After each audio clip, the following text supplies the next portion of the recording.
मन तू सुख के सागर बस रे, भाई और ना ऐसा यस रे। यहाँ का कितना यश बना ले किसी भी क्षेत्र में, तू यहाँ कितना प्रभु पाक ले, और सत साधना ना करके ये और डले ढोके अन्य साधनाएं काल सतर्की करके ये ऋषि महर्षि आज तक प्रभुता के पात्र और बड़े प्रभु नजर आते थे। जैसे एक अगस्त ऋषि ने एक सिद्धि प्राप्त कर ली, उसने उस सिद्धि के आधार से 7 समुद्रों को एक ही घूंट में ऐसे चुरू भर के पी लिया। सारे समुद्र खत्म हो गया, पानी नहीं रहा उसके अंदर एक घूंट भी। और फिर हाहाकार मच गई, सबने प्रार्थना की, उल्टा है उसमें कहते कुरला कर दिया, समुद्र भर गया, वो एज इट इज फॉल हो गया। अगस्त ऋषि की होगी प्रभुता, यस हो गया उसका। जड़ा देखो वहां जहां देखो वही अगस्त ऋषि ने ऐसा कर दिया, अगस्त ऋषि ऐसा कर दिया। आगे क्या बनेगा? अगस्त ऋषि इन सिद्धियों की से प्रभु बन गया, आगे गधे की योनि में जाएगा, क्योंकि वो सच साधना को नहीं इसके पास। तो परमात्मा कहते ये यस, ये झूठे यस है। जैसे इन सभी ऋषियों की पोल उस समय खुली जब पांडवों ने अश्वमेध यज्ञ करी थी, और उसमें एक ऐसा कंडीशनल वो रख दिया, शंख अलग से सुसज्जित स्टेज के ऊपर एक 5 मुख का शंख रख दिया कि सभी संत ऋषि महर्षि इस धर्म भंडारे में भोजन कर लेंगे, धर्म यज्ञ में। तो जो परम संत साधु होगा इन जीवने वालों में, तो ये शंख अपने आप बोल लेगा। 33 करोड़ देवता, 88,000 ऋषि और 12 करोड़ ब्राह्मण, ये सारे अगस्त पगस्त रिया वशिष्ठ मुनि ये सारे वहीं पर बैठे थे। और समेत श्री कृष्ण जी त्रिलोकीनाथ ने भोजन कर लिया, वो शंख नहीं बजा। तो इसे सिद्ध हो गया कि इनकी भक्ति यूजलेस थी।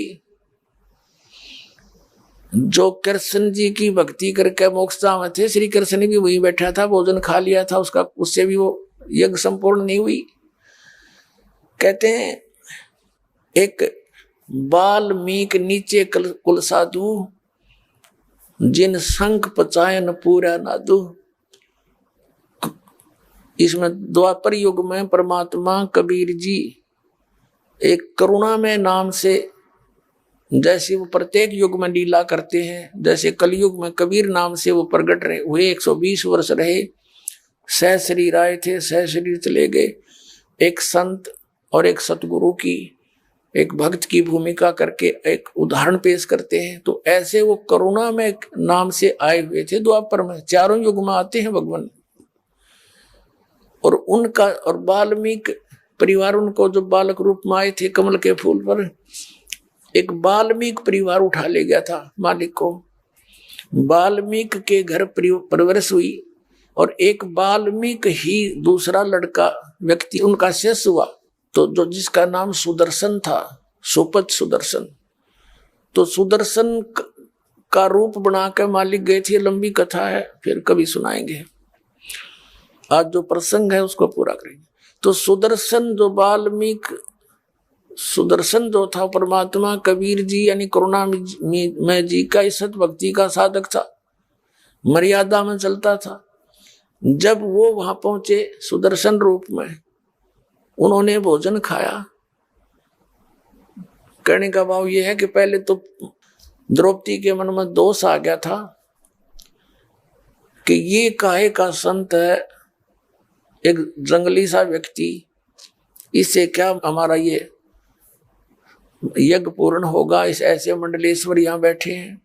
फिर दूसरे उसने भोजन बना के रखा द्रौपदी ने सुदर्शन जी के सामने, अलग अलग खीर खांड पकौड़ी कचौरी नारी नारी दही बड़े सारे बनाकर अलग अलग थाली में रखे। सुदर्शन जी ने क्या सोचा कि आज तक ये मन नारे नारे स्वाद करके बकवाद करेगा, कल फिर डिमांड करेगा मेरे से कि उसे फिर खाऊंगा। तो उन्होंने क्या किया, थोड़ा थोड़ा आइटम जितना खाना था सभी कटोरियों में से थाली में डाल लिया, हलवा भी, खीर भी, दाल भी, कचौड़ी भी, पकौड़ी भी थोड़ी थोड़ी लेकर के अन्नों खिचड़ी बना ली। अब द्रौपदी ने सोचा था कि मैंने ऐसा भोजन बना के दिया है, ये जंगल में रहने वाला महात्मा खावेगा और मेरे गुण गावेगा और उंगली चाटता रह जाएगा। जब उसने देखा इसने तो सारा काम बिगाड़ दिया, 1 घंटे माथा मेरा आंखें फुटवाई धूमे पर, इसने क्या कराया यो, तो उसके मन में यो दोष हो रह गया था, जिस कारण से जितना भोजन थाली में रखा था उस सुदर्शन जी ने 5 ग्रासों में खा लिया और 5 बार ही शंख बोला, आगे शंख नहीं बोला। तब युधिष्ठिर जी ने कहा कि भगवान होगी बात, बनेगी बात, शंख बोल गया। तब श्री कृष्ण जी ने कहा नहीं, शंख तो लगातार बोलना चाहिए था, ये रुकना नहीं चाहिए था घंटों तक, तब बात बनेगी। तब श्री कृष्ण जी से युधिष्ठिर जी ने कहा था कि हे भगवान और किसको लाओगे, अब कौन है। तब श्री कृष्ण जी ने कहा था इस वाल्मीकि के बाल समना ही तीनों लोक, ये इतना भक्ति युक्त है ये सुदर्शन, ये वाल्मीकि, इसके एक बाल के बराबर भी ये 3 लोक नहीं है।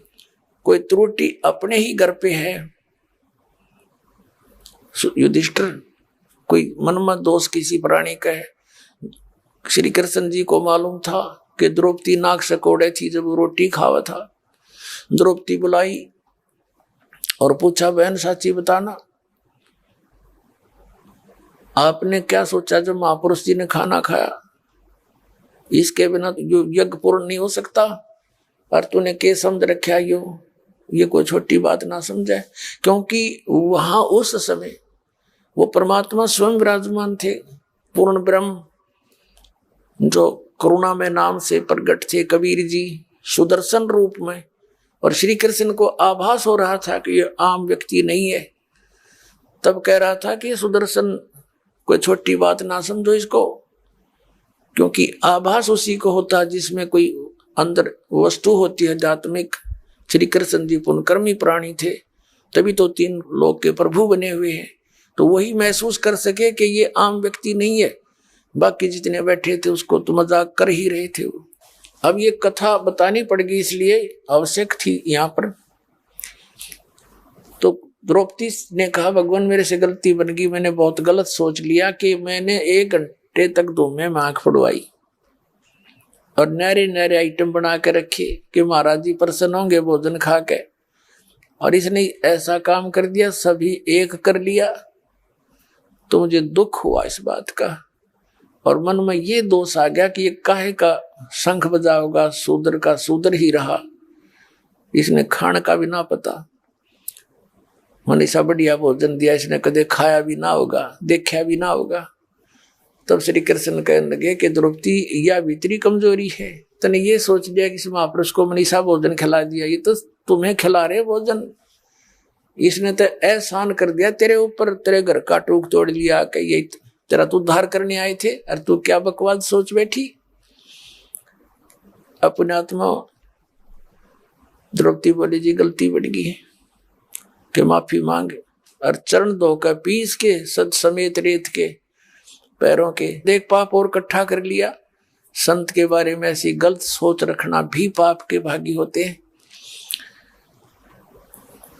द्रौपदी लाई पात्र ठाकर, कोई प्रांत तांसड़ा लेकर आई, लोटा पानी का, संत के चरण धोए, वापस लोटे में डाल लिया और आधा पी लिया द्रौपदी ने। जब श्री कृष्ण जी ने कहा कि आधा मुझे भी दे दे बहन, इसे महापुरुष का चरणामृत भागा करके मिलता है बड़े भाग्य वाले को।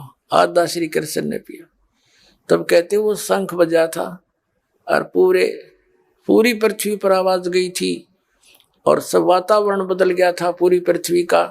सब वृक्षों पर बहार आ गई थी, फूल खिल गए थे। तब उनके वो 3 ताप कट्टे थे जो कबीर भगवान से, तुम कौन राम का जपते जापम ताते कटे ना तुम्हारे 3 तापम। तो वहां कहते हैं और गनो माया के पूता ये जितने बैठे थे ये सब रिद्धि सिद्धि के पुजारी थे, जितने 33 करोड़ देवता, 88,000 ऋषि, 12 करोड़ ब्राह्मण। कहते हैं 12 कोट वेद के वक्ता और सुपच का शंख बजा रे।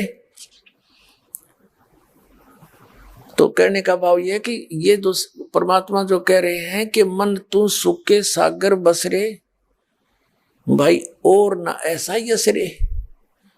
अब ये सुख के बने बैठे थे जो महात्मा, जैसे दुर्वासा जी ने सिद्धि प्राप्त कर रखी थी और सिद्धि प्राप्त करके प्रभु पा क्या पड़ा था। एक दिन अम्बरीश राजा के दरबार में जाकर सिद्धि प्रयोग कर दी। उस भगत के ऊपर उसकी सिद्धि काम ना करके उल्टा उसके ऊपर असर कर गई। तीनों लोक में धक्के खाता फिरे। अंत में सुदर्शन जी वहीं पर अम्बरीश राजा के चरणों में आकर उसने मत्था टेका, तब उसका छुटकारा हुआ। तो कहने का भाव ये है पुण्यात्माओं के जब तक हम सत भक्ति नहीं करते तो ये महिमा यूजलेस है यहाँ की।